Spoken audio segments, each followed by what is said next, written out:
Okay, so we're going to talk about texture today. There's two kinds of textures. There is actual texture and there's implied texture. Now, this is a photo of actual texture. This is as close as I could get to like actual lamb's wool. This is roving, or it's just kind of carded and cleaned wool. So this is actual texture that you can touch and feel. This is a picture of it, and this would be, this would be implied texture. So this is obviously not, I can't touch it and feel it like I can actual texture, but when I'm drawing it, I'm implying it and I'm indicating it. And most people, when they see, grass or wool or bushes, they have an understanding because they've touched those things. They have an understanding as to what that would feel like, and this is why it's called implied. So those are the two textures we'll be talking about throughout the year. And this is the assignment we're going to do. I guess I can put the wool roving away. So this is what we're going to be building right now. We're going to talk about how to make that implied texture. Lots of textures right here. Sometimes texture can come across as pattern, and then sometimes it's not very pattern-esque.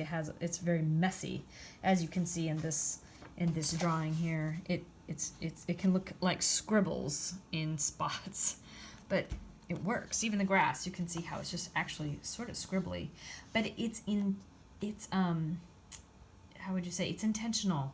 If they did curly cues, it would be a completely different texture than the up and down motion that they did when they drew. So it is important, even though it can kind of look like a mess, that you are intentional about how you put the texture in. If you have direction, you have how much you put in one area to create the values that you need to create, leaving some areas blank just to make sure that the highlights are shown. So, all right, well, let's talk over that. So I'll mount this to the website so you can take a look, print it out. But this is a nice, just kind of cheat sheet you can look at for different textures. I think it's a nice handout. All right, would you grab the paper you got in class? It was a piece of drawing paper. And what we're going to do is start out by labeling our assignment. Make sure your name's on it. And I want to encourage you to stop the photo as you need to.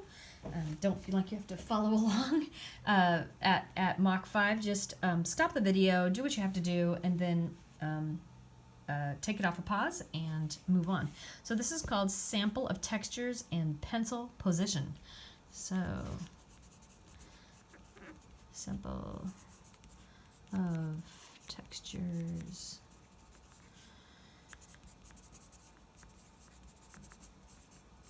in pencil position. Okay. Next, I'm going to make a 6-inch line, and I'm going to make an 8-inch going down.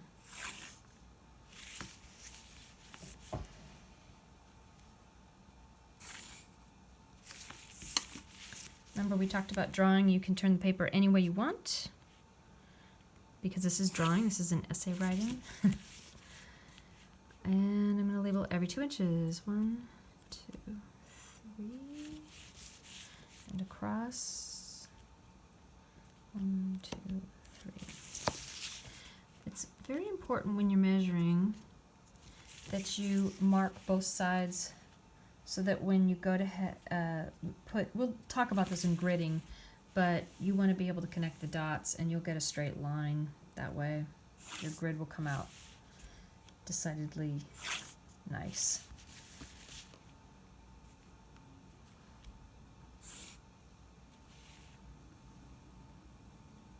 Okay. Label your pencil. Your top are going to be the positions, and the sides are going to be the textures we're going to talk about. So this is pencil flat,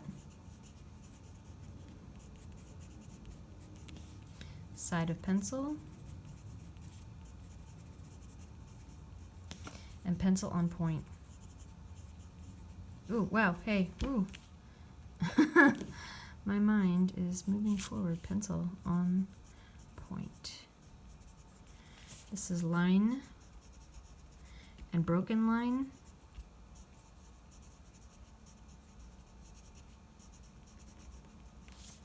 This is hatching.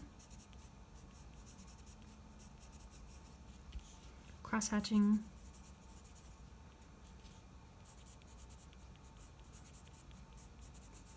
Stippling. Okay. So what we're going to do is we're going to talk about pencil flat. Pencil flat is how I showed you where you hold your pencil. You kind of have sort of 3 fingers. Those 3 fingers and the thumb. Now, they're kind of curled under, or in essence, it's the 3 fingers until it kind of rolls in, and then I draw. So pencil flat. You're holding it. If I were to flip my hand upside down, that's how I'm holding it. And so what I'd like you to try to do is go ahead and just draw a line pencil flat, and I'm going to turn my paper. It's easier for my hand to move this way. And I'm just going to go pencil flat. Now, I'd also like you to try to do what's called broken line. Broken line, this is not a broken line. This is a nice solid line, and that's appropriate and sometimes. But broken line is where you kind of let it skip. So I'm pushing down, I'm lifting up, I'm pushing down, I'm lifting up.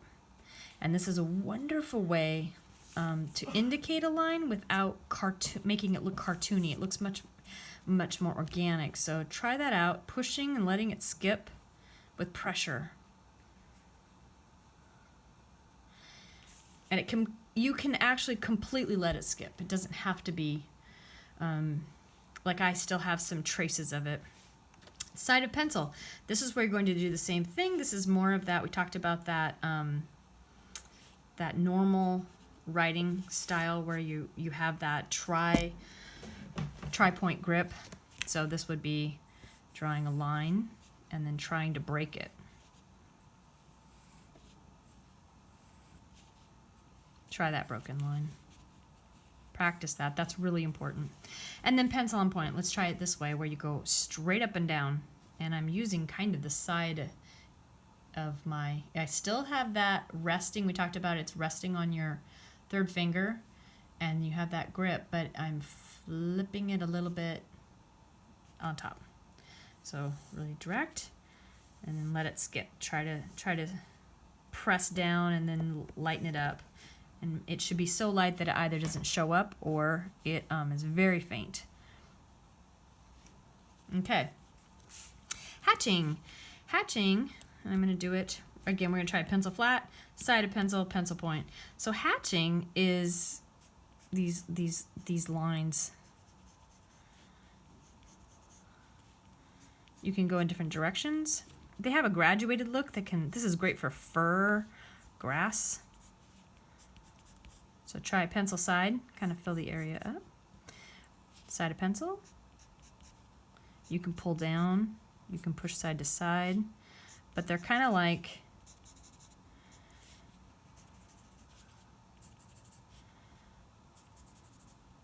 try them different directions. And then pencil up.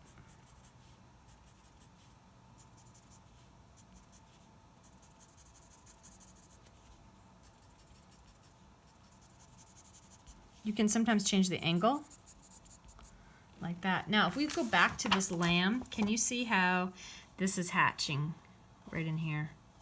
It's hatching with a little bit of, he has a little bit of drag to his pencil, but that's all hatching.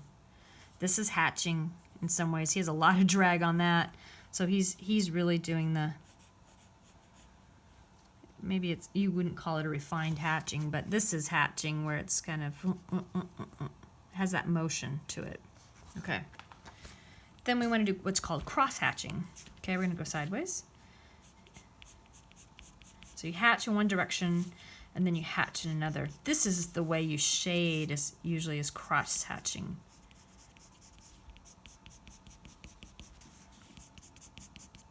Hatching. You can go really wide with it. You can go really small with it. Okay, on side.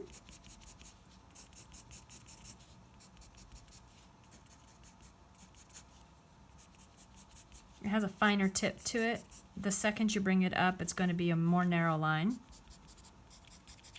So just play with it. Go different directions. You can let it kind of zigzag. Okay, and then directly. If you have a very sharpened pencil, you're going to get really nice marks. with that position going high up.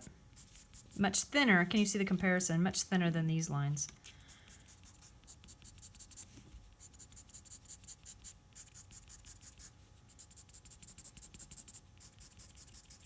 And again, this is really how you would shade. So let's look back at here. If we come in here, a lot of this is just, no, it does look scribbly, but a lot of it's just, this is cross hatching. He went one direction with his marks, and then he went the other direction with his marks. I believe this is Henrik Clay, I think his name is, or Klee. I'm sorry, I should find out. I should have known. I didn't write it down. Of course, I was in a rush. That's not good. Sorry about that. Anyway, cross hatching. That's how you shade. See if there's other cross hatching. This is obviously a very experienced texture drawing artist, but yeah. Oh, there's a lot of cross. Look at that. That's really good cross hatching right there. Okay, let's go with stippling. You've done this. Try not to make it like you're drilling your way down through the earth. Okay, so these are marks that are short. These don't have to be loud. People make it so they're, sounds like jackhammers going on in the room. It's just a pencil.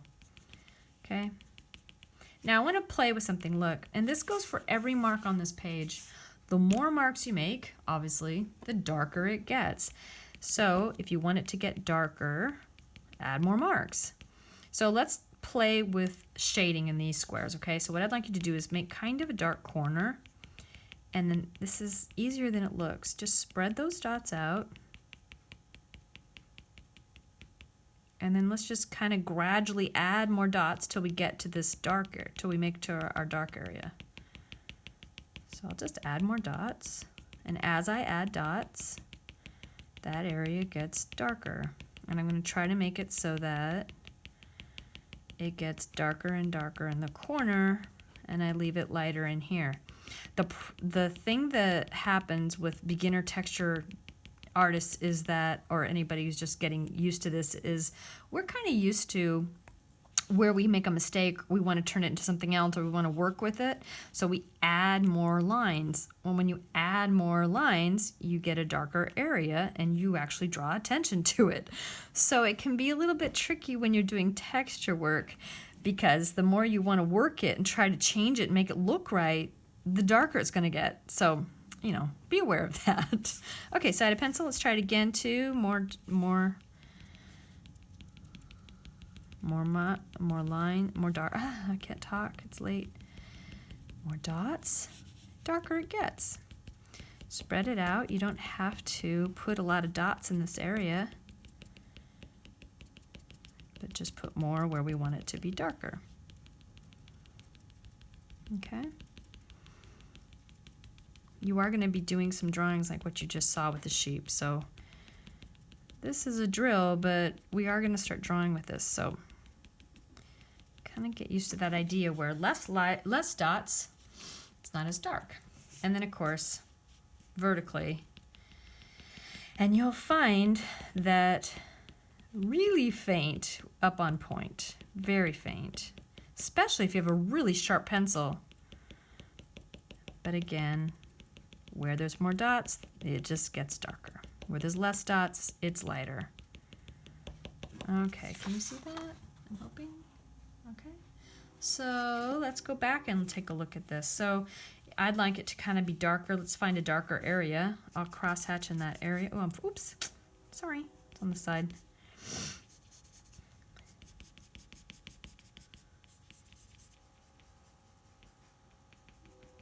More lines. Am I making this wiggly? Sorry about that. It's going to be darker in that area. Okay.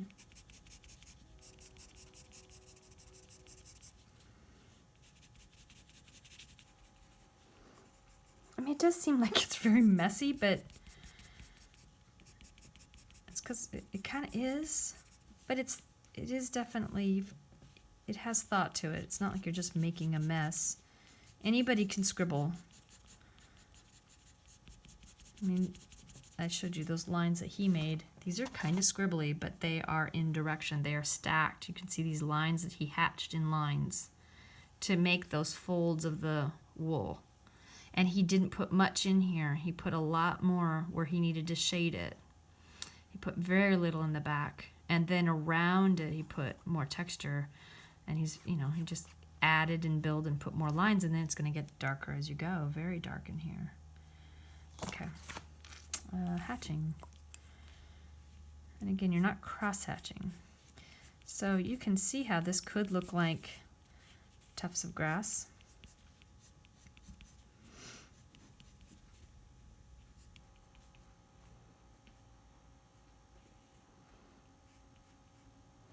And I'm going to build another layer of hatching kind of in the same direction. You can see how this is looking like fur. Okay, like that. Okay, so go ahead and just play with direction, play with filling in the space, play with this, try to keep the position as you go.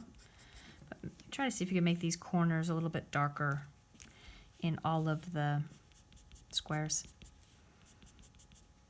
Okay, so when we talk about your texture drawing coming up, I want you to kind of refer back to this in your mind, these techniques. The one thing we're trying to avoid and we're going to get away from is taking any drawing that you make and making a hard line where you need a line. I'll talk about this in a little bit.